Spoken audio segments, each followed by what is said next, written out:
Salut à tous, c'est Equinox. Alors déjà un grand merci à tous ceux qui ont regardé ma première vidéo sur YouTube et qui sont allés voir mon premier article sur Facebook. Vous avez été plutôt nombreux à vous abonner ou alors à liker ma page. J'ai été très content d'avoir des commentaires, d'avoir des encouragements, des likes venant de toute personne, de mon entourage ou de gens que je ne connais pas. Ça fait vraiment plaisir, donc un grand merci à vous. D'ailleurs pour tous ceux qui n'ont pas encore vu ma dernière vidéo, et si vous êtes intéressé par la ville de Thann, par le château de l'Angelbourg, plus connu sous le nom de l'œil de la sorcière, je vous invite à cliquer sur ce lien et à découvrir l'histoire de ce lieu. Alors aujourd'hui ça va être un petit peu différent, je vous emmène plus sur des ruines, je vous emmène plus dans un lieu non habité. Bien au contraire, on est ici dans un lieu de très haute spiritualité, toujours habité, dans lequel il y a toujours des gens qui travaillent. On est à une quinzaine de kilomètres à l'ouest de Mulhouse et à une douzaine de kilomètres à l'est de Thann. On se trouve juste à côté de la ville de Rhéningue, l'abbaye de Lohlenberg. Ce monastère qui est vieux de plus de 900 ans est le dernier monastère uniquement masculin qui se trouve encore en Alsace. Il y a bien sûr d'autres monastères qui existent toujours, mais uniquement masculin, c'est vraiment le dernier encore. Depuis presque 200 ans, il est toujours habité par une communauté de moines cisterciens. Depuis plus de 900 ans maintenant, l'abbaye a connu les joies et les malheurs de la région Alsace, qui n'a pas toujours été très rose. Je vais vous parler de son histoire, de ses personnages, des différentes périodes que le monastère a vécues, mais je vais surtout vous emmener directement sur les lieux. Allez, c'est parti!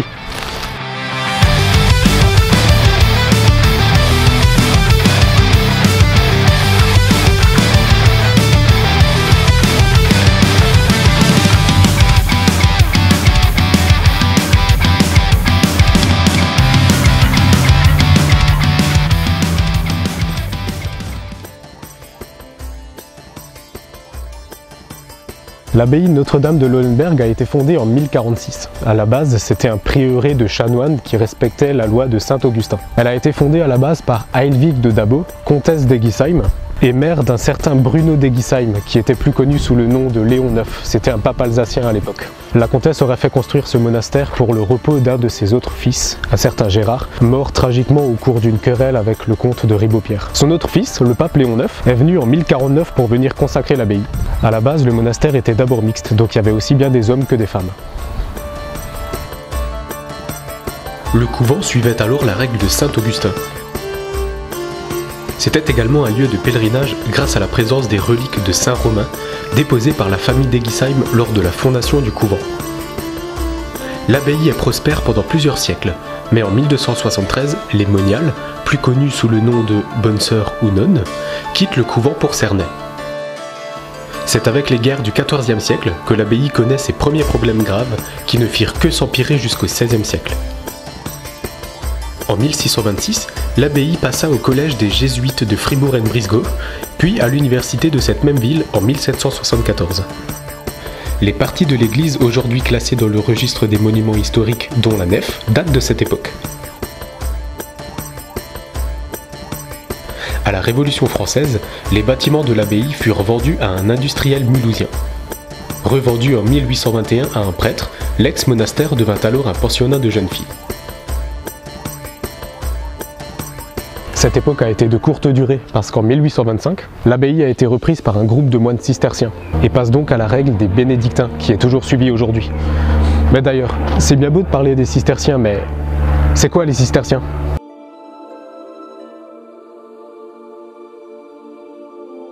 Les cisterciens font partie d'un ordre monastique, comme les Templiers, mais sans le côté combatif, qui se rattache à la règle de saint Thomas qui dit « ora et labora », travail et prix en français. Ils mettent énormément l'accent sur le travail manuel.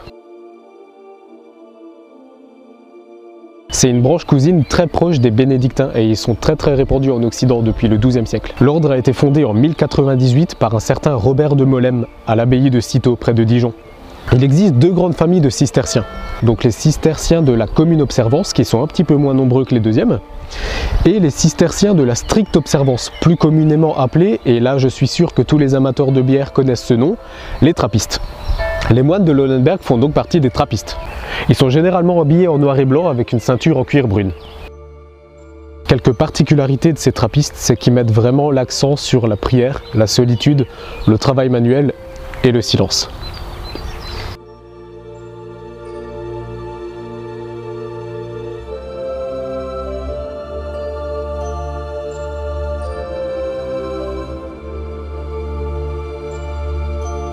Voilà, donc on revient à notre petite histoire. En 1825, lorsque des trappistes qui sont venus de Westphalie, donc dans l'Empire allemand, sont venus habiter à Lohlenberg, Et ils développèrent considérablement l'exploitation agricole. Ils connurent des moments très difficiles, notamment la famine en 1846, des épidémies ou encore des incendies. Pourtant, la prospérité du monastère allait en grandissant, parce qu'une intense activité y régnait.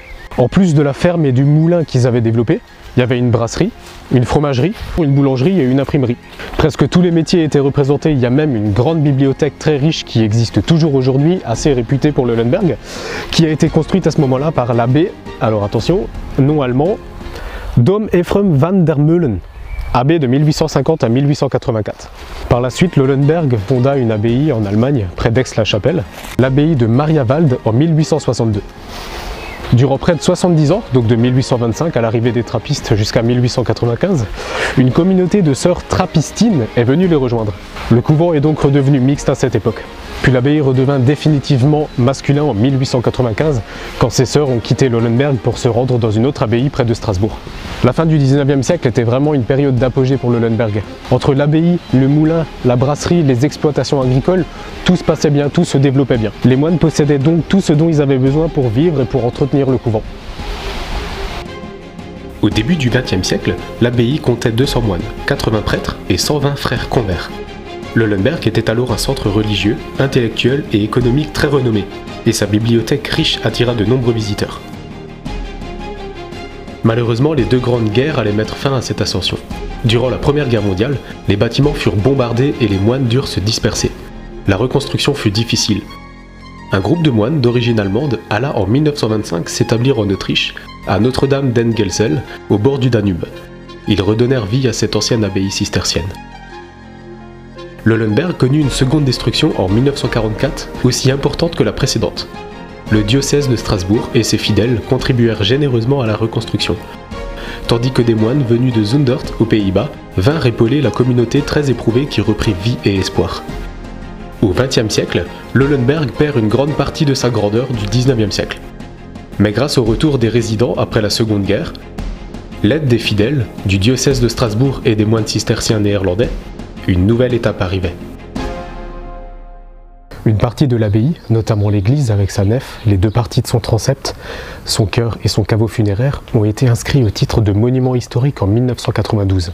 Je me trouve juste devant l'église, alors je parle pas très fort, je suis désolé, mais ici il faut respecter le silence volontaire des moines. Aujourd'hui, l'abbaye ne compte plus que 5 moines, 2 personnes au noviciat, une sorte d'apprentissage, et également un frère noblat, c'est-à-dire un frère qui est soumis aux règles de l'abbaye, mais qui ne prononce pas les mêmes vœux que les moines. Par exemple, il a le droit de se marier. Parmi les activités est bien évidemment concernée la prière. La communauté de Leuenberg se rassemble 7 à 8 fois par jour pour l'office divin, qui est chanté ou psalmodié.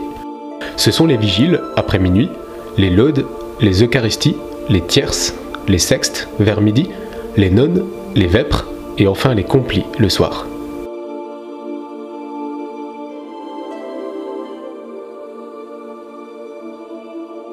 Donc comme je l'ai dit tout à l'heure, le travail manuel est très important chez les moines trappistes. Donc les moines de Leuenberg ont considérablement développé cette tâche. Il y a notamment des activités agricoles, donc un jardin potager, de la culture de maïs, de blé ou encore de pommes de terre. L'abbaye possède également son propre moulin où ils produisent de la farine. Mais ils ont également considérablement développé l'alimentaire, notamment avec des pâtes, de la farine, des œufs ou encore des petits gâteaux. Tout ce qui est produit à l'abbaye est directement vendu au magasin monastique qui est ouvert tous les jours à part le dimanche. Dans ce magasin se trouvent aussi des produits d'autres abbayes. Le plus simple, c'est que je vous montre.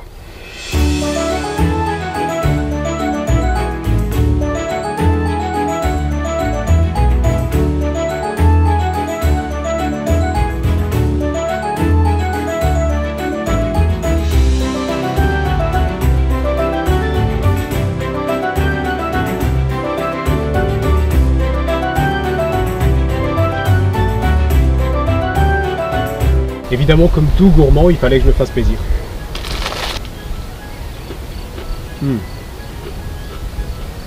Super bon. En plus de tout le reste, le Leuenberg possède également son propre hôtel. L'hôtellerie monastique accueille des retraitants, des individuels ou encore des petits groupes pour un séjour de 8 jours au maximum. Les chambres sont simples mais très belles, à l'image de celles des moines. Vous pourrez ainsi profiter du silence monastique continuellement présent dans l'abbaye. Concernant les projets, les moines s'engagent depuis 5 ans dans des rénovations et des adaptations pour améliorer leur cadre de vie et le rendre plus conforme aux besoins et aux normes d'aujourd'hui. Il y a notamment la remise en état de l'hôtellerie et de la cuisine, le réaménagement des lieux communautaires ou encore la modernisation du moulin. Je vais vous parler maintenant d'une petite anecdote qui concerne l'abbaye. En 1970, on a retrouvé dans la grande bibliothèque de l'abbaye un manuscrit contenant 54 contes, directement rédigés par nul autre que les frères Grimm. Les frères Grimm avaient envoyé en 1810 l'original de ce manuscrit à Clément Brentano, un écrivain allemand. Mais ce Clément ne leur a jamais rendu l'original de ses écrits. Heureusement pour nos frères Grimm, ils avaient conservé une copie de ces 54 contes qu'ils ont ensuite pu publier.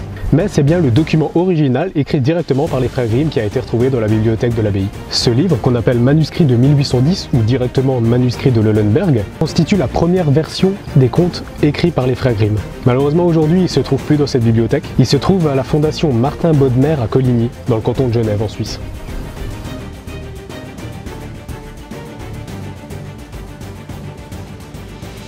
Voilà, c'est déjà la fin de cette vidéo, j'espère qu'elle aura été à la hauteur de vos attentes par rapport à la première. Malheureusement, j'ai pas pu me rendre partout, l'accès au public est assez limité. En plein cœur de l'abbaye, j'ai dû respecter le silence volontaire des moines, donc j'ai dû parler assez doucement. Mais voilà, j'espère que vous aurez appris des choses, l'histoire de l'abbaye. N'hésitez pas à me dire ce que vous avez pensé de cette vidéo, à laisser des petits commentaires pour me donner des idées, pour me donner des conseils par la suite. N'hésitez pas à venir voir les prochaines vidéos, à venir voir les articles que je vais poster sur Medium ou sur ma page Facebook, vous tapez Equinox, vous me trouverez directement. Vous pourrez bien sûr me trouver également sur Twitter, Instagram ou encore Snapchat. En attendant la prochaine vidéo, je te dis un grand merci d'avoir regardé cette vidéo. Continue de toujours vouloir te cultiver, de t'intéresser à l'histoire et à l'aventure. En attendant, je te dis à très bientôt. Ciao!